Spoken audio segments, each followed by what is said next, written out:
సిద్దిపేట జిల్లా అక్కన్నపేట మండలం కేశవాపూర్ మంచినీళ్ల బండ గ్రామాల్లో రాష్ట్ర రవాణా మరియు బీసీ సంక్షేమ శాఖ మంత్రి వర్యులు పొన్నం ప్రభాకర్ సుడిగాలి పర్యటన చేశారు. ఈ సందర్భంగా అన్ని శాఖల అధికారులతో గ్రామంలో ఏ సమస్యలు ఉన్నాయో తెలుసుకుని పరిష్కరించే దిశగా ముందుకు సాగుతున్నారు. రైతులందరూ పామాయిల్ సాగుపై దృష్టి సారించి అధిక దిగుబడి పొందాలని అన్నారు. అర్హులైన వారందరికీ రేషన్ కార్డులు, పెన్షన్లు అందించేందుకు కాంగ్రెస్ ప్రభుత్వం కృషి చేస్తుందని పిలుపునిచ్చారు.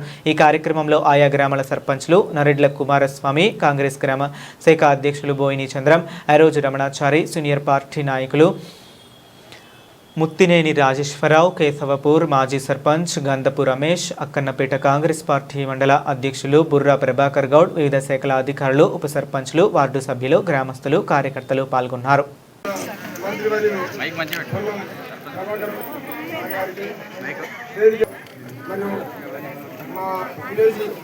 గ్రామ పెద్దలకు అందరికీ నమస్కారాలు చేసుకుంటూ, మా యొక్క ఊళ్ళో ఇన్ని రోజుల నుండి మాకు ఏ ఫలితం జరగలేదు. కాబట్టి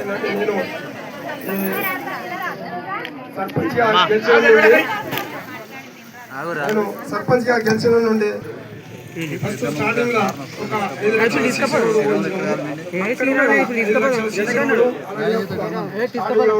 కాంపౌండ్ వాళ్ళు అది పూర్తి చేసి మన ఉప సర్పంచ్ గారు సర్పంచ్ నుంచి సార్కు లెటర్ పెడితే మాకు బస్ సౌకర్యం రప్పించండు. ఇంకోటి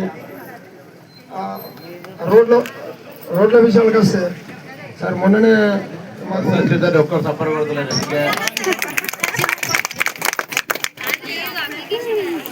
రాసిస్తే మాకు ఇమీడియట్గానే ఒకటి ప్రత్యేక మన నల్లబాయికి ట్రాన్స్ఫర్ నిన్న ఎస్టిమేషన్ వేసిండు. అసలుగా పూర్తి అయింది.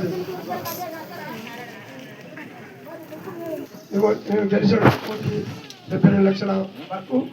అదే 10 లక్షల రూపాయలు పుర నిర్మాణంలో ఉంది. 5 లక్షల రూపాయలు శిశులకు పోసిన 5 లక్షలు పోసేది ఉన్నది. మాకు 2 పుత్రులు హన్మకొండ, ఉస్మాబాద్ నుంచి హన్మకొండ పోవాలి. మరొకటి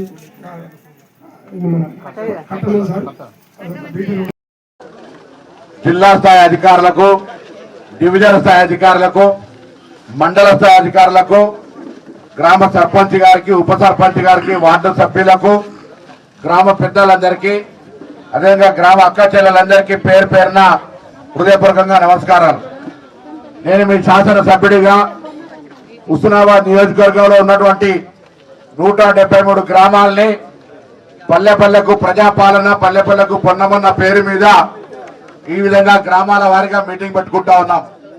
మొన్న సైదాపూర్లో, దాని తదుపరి ఎలకదుర్తిలో, నిన్న భీమదేవరపల్లిలో, ఈ అక్కన్నపేట, రేపు కోహెడ, ఎల్లుండి చిగురు మామిడి, తర్వాత హుస్నాబాద్, ఈ విధంగా అన్ని మండలాల్లో ఉన్నటువంటి గ్రామాలను ఈ విధంగా నేరుగా కలిసి ప్రభుత్వ పథకాలు ఏ విధంగా అందుతా ఉన్నాయి, సంక్షేమ కార్యక్రమాలు ప్రజలకు ఏ విధంగా లబ్ధి పొందుతా ఉన్నారు, వాళ్ళకి ఏమైనా ఎక్కడైనా ఇబ్బంది కలుగుతా ఉందా, దాంతో పాటుగా గ్రామాల్లో ఉన్నటువంటి సమస్యలు ఏ విధంగా ఉన్నాయి, ఎంతకాలంగా ఉన్నాయి, వాటి పరిష్కారం ఏ విధంగా చేసుకోవాలి అనేటువంటి ప్రధాన అంశాల మీద ఈ విధంగా గ్రామ స్థాయి లోపల సమావేశాలు ఏర్పరచుకుంటూ ఉన్నాం.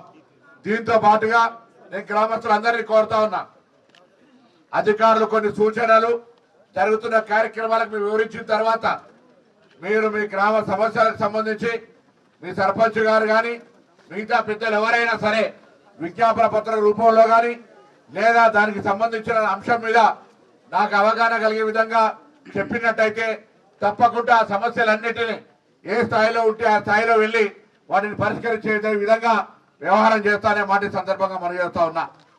నేరుగా ప్రజల దగ్గరికి రావడం ద్వారా, మీ గ్రామాల్లో ఉన్నటువంటి సమస్యలు వినడం ద్వారా వాటిని రాసుకొని మళ్ళీ పరిష్కరించేదాకా తప్పకుండా వాటన్నిటిని ఫాలో చేసే విధంగా కార్యాచరణ రూపొందించబడతా ఉంది.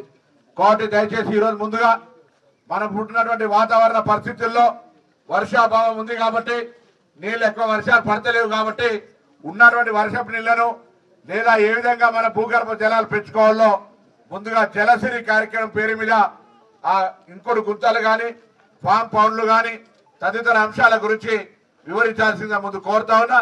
ఈ విధంగా 5-6 ఆఫీసర్లు మీ యొక్క రోజువారీ కార్యక్రమాల్లో ఏ విధంగా మార్పులు చేసుకుంటే బాగా ఉంటది, ప్రభుత్వ కార్యక్రమాలు ఏ విధంగా వస్తాయో చెప్తారు. చెప్పిన తర్వాత గ్రామ సర్పంచ్ గారు మీ సమస్యలు విన్నవించిన తర్వాత ఇంకా ఏమైనా సమస్యలు ఉంటే తప్పకుండా నా దృష్టికి తెమ్మని చెప్పి నేను మీ దగ్గరకు వచ్చిన వాటి యొక్క పరిష్కారానికి ప్రయత్నం చేస్తామనే మాట మనవి చేస్తూ